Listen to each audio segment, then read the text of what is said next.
So hey Eduardo, how are you doing? Hi, Simon. I'm fine. Nice. We were just talking about the latest IPCC report, and you were saying that you couldn't sleep last night because of it. Yeah, it was quite crazy. I mean, we already knew we were in a bad situation, but the IPCC has been very clear with all of this. It's like we really need to do something as soon as possible if we want to Yeah, have any opportunity. yeah, exactly. I agree. Well, I think a good place to start is why don't you tell us like a bit about yourself and how you're involved in the climate campaign movement and what kind of campaigns you've been involved in. Obviously, I've explained to you kind of what we're doing. Like, have you been involved in a similar campaign? Yeah, actually, I'm a lawyer. I was working as a lawyer for 4 years, and during this time, I always was involved with different social movements. I'm vegan, so I was working a lot with vegan movements. And then I realized that the situation with the climate crisis was a really huge event that we needed to address as soon as possible because it's unstoppable, almost unstoppable. And I felt like I had to put all of my energies on this. So I almost stopped working as a lawyer. I'm almost totally dedicated to fight against the climate crisis. And yeah, being I don't know how many campaigns I've been involved. I've been involved recently on the shale mass fall campaign regarding the fracking, especially in the global south. But I've been also supporting the indigenous people, uh, also asking for citizens' assembly since I'm in XR Spain. Amazing.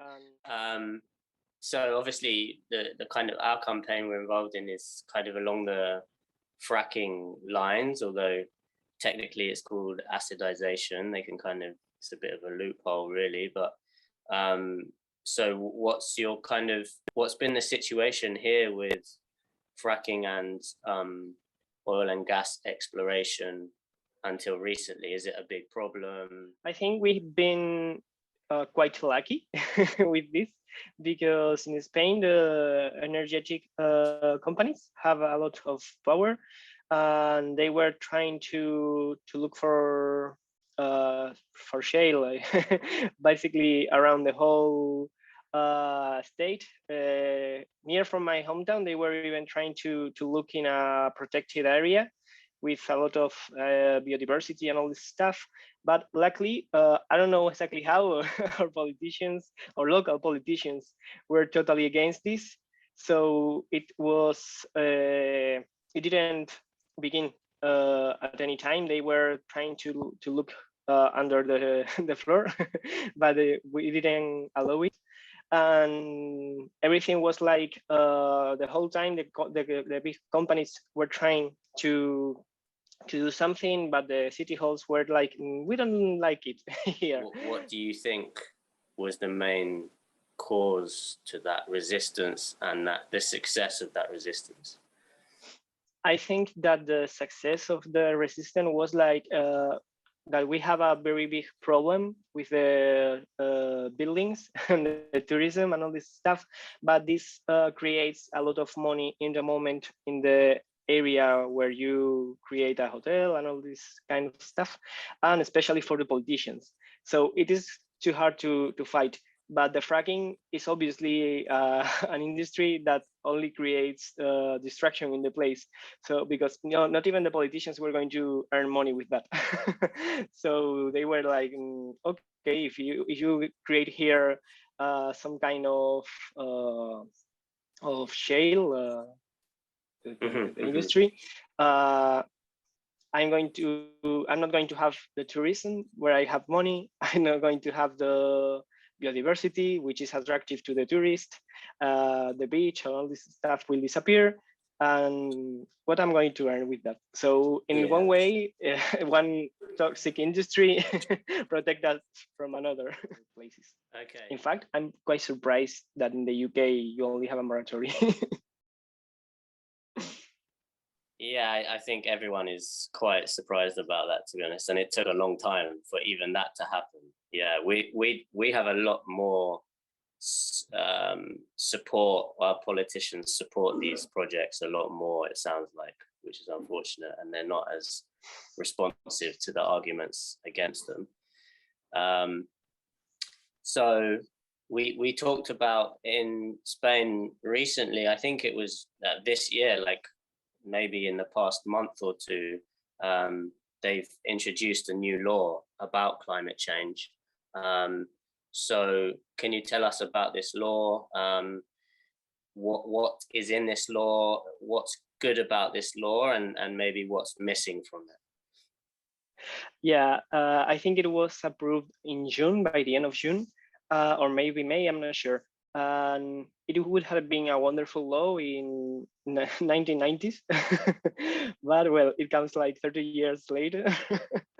Well, at least it's something to begin with. So we have to be in some way happy. We are supposed to be happy that we have a law in the end, but it's actually it isn't addressing any of the real problems.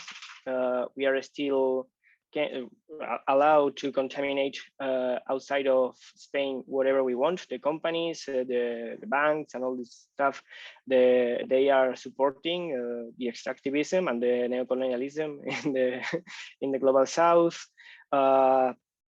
We are not even having real objectives. The objectives that we have, the most important objective that we have is stop using fossil fuels, but it's something that is mandatory because they are finishing. So it's not something that where we could decide. And all the agenda is set up to bring more money to the electric companies, to the energetic companies that are the responsible of the situation that we have. The climate change law is not addressing anything about alimentary sovereignty. I don't know how to say it. Independence of food. Okay, yeah, like food security. Yeah, that's right. Okay. It's not addressing anything about food security, about energetic security either. Everything seems to be turning into a really big monopoly of the energy and the food. My region, I'm from Andalusia, and we are almost already a desert. We are going to finish soon as a desert. The whole map of Spain is in risk of become a desert in a 75%. And they are not talking about this. The climate change law is not facing it. It's just looking other way and saying, hey, we are green. We have this kind of solar panels, and that's all. So what for you, what's the main thing that should change? What are the priorities that aren't being addressed? What are the first things that you would do, the most important things that you would do? I think that we need a really huge change on the economic system, and we need to decentralize it to give more power to the communities. The people who live in a place are the ones who are going to be more worried about the future of this place, are the ones who are going to take more care about it. And we need to give resources to the people that lives in the regions that face more difficult reality to improve their situation and look to the future. We need a future. I think that the biggest problem with Spain regarding all of this situation is that it's like Spain is like a really big port for the rest of Europe, where we bring all the oil and all the gas and all this stuff from other countries. So we have the opportunity to decide to stop doing this. And at the same time, we are taking a lot of risk in our coasts because we are completely surrounded by boats with a lot of toxic stuff. So we should be more in the line of stop doing this.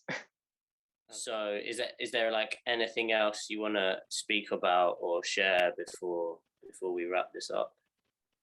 Yeah, I'm totally sure that the thing that we need the most is to act now. We have to organize. The powerful are only powerful because we obey them. Just stop doing whatever they say and face this crisis together as the people unite. We are the only ones that can stop this. Nice, really inspiring. I think a good place to stop. So yeah, thanks so much, Eduardo. It's really great to speak to you and hear from the Spanish perspective and kind of hear what's going on here and compare with the situation in England. Yeah, thanks so much. And Thanks to you, Simon. It's always good to have the opportunity to share. There's